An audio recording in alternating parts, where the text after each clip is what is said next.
أجرا جئت بعد العسر يسرا ربنا أعلاك قدرا يا إمام الأنبياء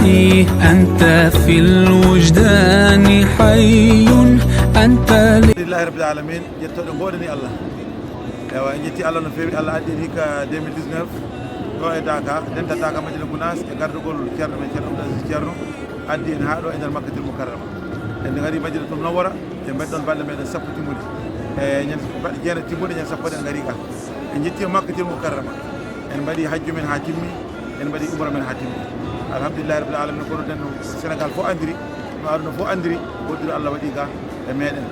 en jettima ganduɗa hoorema caggal nde gayɗen hajju nde gayɗen umra Allah waɗi Allah nawi ceerno men ceerno Abdoul Aziz Ceerno eɗen ciftoro noon bandiraɓe hade manam ɗum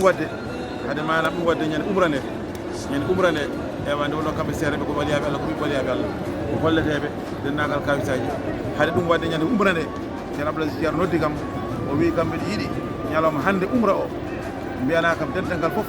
ndendinana kam ɗum ɗo marwa ɗo caggal safa e marwa ɓe fof ɓe ndenda ɗo gotel mi waynodira e dental ngal mi duwono dental ngal habri kam ɗum mbi bisimilla kalanmi dental ngal foof e on sa Allah waɗi ewa min gari umra ñande hen nde min gaynode safa e marwa to fayda weeti o wi goppane ha ɗawaful waɗa inchallahu taala mbaynodiren ɗum woni ganduɗa hoore ma kisa ɗum heɓano waɗede on ñalawma e alhamdulillah rabbil alamin Allah nawimo eɗen jetta Allah no fewi e hoddiroji Allah subhanahu wa taala en jetta Allah no hoddiroji subhanahu wa taala eɗen gandina ceerno golle men hankkadi caggal ɗum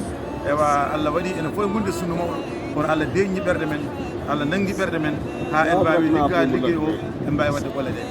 eɗen ñaago Allah noon yo Allah yoɓan en moƴƴere makko yo Allah yoɓan en moƴƴere makko yo Allah halti barka makko meɗen eɗen duwono noon ceerno men eɗen gandi ceerno men ene haqqille mum ne ga no fewi eɗen duwonomo eɗen gandinamo eɗen golle men ɗe eɗen jokki ɗum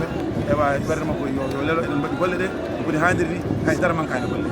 eɗen duwono noon président Macky Sall darde makko e golle makko e ɗeɗo golle anni ceerno ha timmi ha wawi ittude mo ɗon emo Sénégal eɗen gandi ɗum weeɓani walla ɗum won wonatano kom kono Allah newni ɗum e dow ceerno eɗen jetta Allah kadi ewa eɗen jetta kadi en duwono kadi consul Sénégal o onne kadi waɗi golle mum timmude ari darima darde mum duusi goski ha Sénégal eɗen duwono dendagal privé ji Sénégal gari ɗo gari duwanade en duwanaɗo ceerno sous région Gambie Guinée Bissau ewa Côte d'Ivoire ha Europe France Italie kamɓe fof ɓe gari e keewal duwanade en eɗen ñaago ceerno duwodental ngal fof yo duwono noon ceerno Mamadou Siraji ceerno Mamadou Siraji ibn ceerno Abdoul Aziz o darima darde finde caggal babiraɗo goyi ko o nangui ɓerde makko Allah waɗi mo o jeyama ko o dari darde Seydina Aboubacry Siddique darino ñande nera sallah sallam rutti ewa yimɓe fof hakkillaji ɓe jeeyi kono kanko o darima darde tigui rigui o tinnima kala ɗon fonno nadde yalta o darima hen o naadi o yalti guille eɗen gandi o foftaki eɗen ñaago ceerno kadi yo duwono mo e ɗum ewa saabu darde makko enen fof en jii caggal ɗum commission o fof en duwonima commission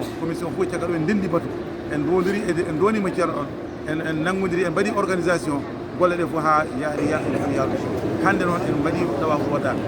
en mbaynima julɓe fof en jafnodiri e dendagal hajjenkoɓe en mbiɓe kala ko mbaɗɗen ɓe enen commission o kala ko mbaɗɗen ɓe ko fewani wona sago meɗen eɗen jafniɓe ɗum kamɓe ɓe mbiɓe jaafima en wonno anne min tan ko yo moƴƴi fof moƴƴi eɗen duwono noon dendagal aɗa ɓe eɗen duwono presse Sénégal eɗen duwono Dakar FM saabu darima darde tinde ardugol Alhaji Abou Ndiaye e Alhaji Souleymane Gollo ɓe mbaɗi golle tiiɗe nder Makka en duwono ɓe no fewi en duwono 2STV en duwono manam RTS radio Tidiane radio Fulɓe fof waɗi ko fonno wadde en duwonoɓe no fewi TFM ala fof mo waɗani golle mum ɗum noon kamɓe fof ɗen duwonoɓe eɗen jaranaɓe en duwono Alhaji Ndiaye darde muɗum tigui rigui e 2STV e ceerno Hammel en fof en duwonoɓe nde wonno eɗen gandi kam fof koɓe yiɗɓe ceerno ɓe mbaɗi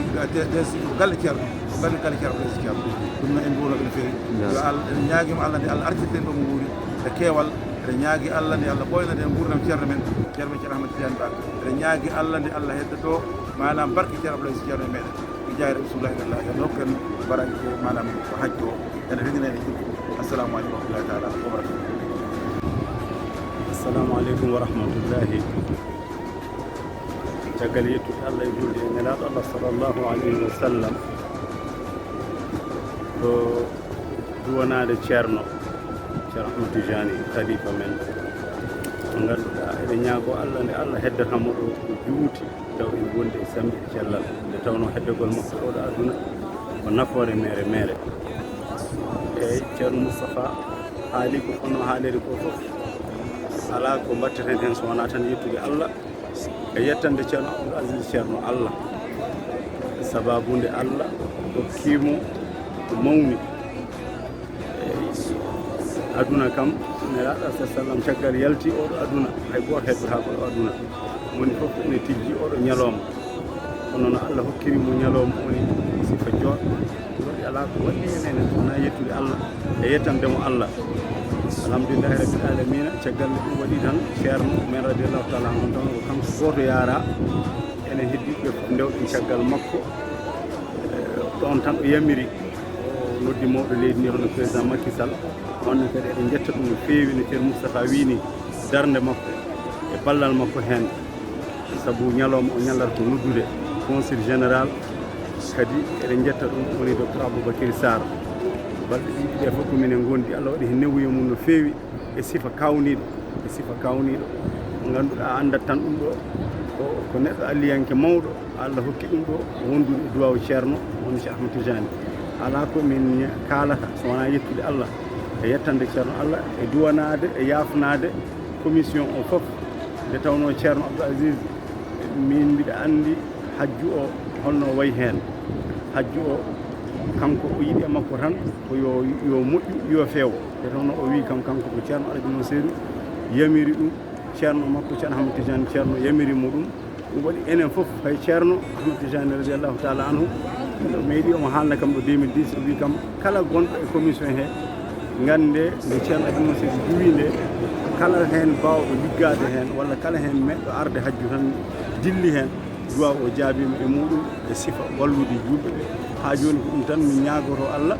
nde ceerno duwanto enen fof alhaali o ko alhaali ceerno wona enen jeeyi kadi omoɗo o yahani kanko ceerno Ahmed Tidiane radiallahu taala kala ko wi hen ko noon mbatten caggal ɗum ko ñaganade ɓesmugu tan ñaganade julɓe ɓe fof nde Allah waɗata emen barke enen fof nde tawno wona ko ɓesdi ko tan duwante ala ko ɓesku kanko ɓesdi fof ɗum enen fof eɗen gandi ɗum waɗi enen fof ñagon Allah tan ko Allah heddu barkeji makko e meɗen joguitano en alhaaliji meɗen caggal nde duwanɗen ceerno moƴƴere ɗum ɗo ko yettirte Allah no feewi min mbiɗa andi ɗum ɗo ko Allah waɗiri ni ɗum waɗi mi jaaɓi hen Allah enen fof en jaaɓi hen Allah en jino waɗiri en jii teddugal ngal oɗon jarlo oɗon jaafo mbiɗa yetta dendagal no ceerno Moustapha wini dendagal presse Sénégal mbiɗa yetta Sénégal naaɓe fof saabu to Makka ga ala fof Sénégal naajo mo arani agence uji ɗi fof gaari yimɓeɓe gaari e keewal ene nduwo ɗum ɗon tan ene ɓeydi men hokkude enen fof heddiɓe gaaɓe wawde muñde e andude jaaɗo o ko neɗɗo mo ganduɗa ko alliyanke ɗum waɗi ceerno yamirode makko heddi en ga ene ñaguimo duwaw o duwano en ha jettoɗen dow jaam janggo inchallah 11h assalamu aleykum wa rahmatullahi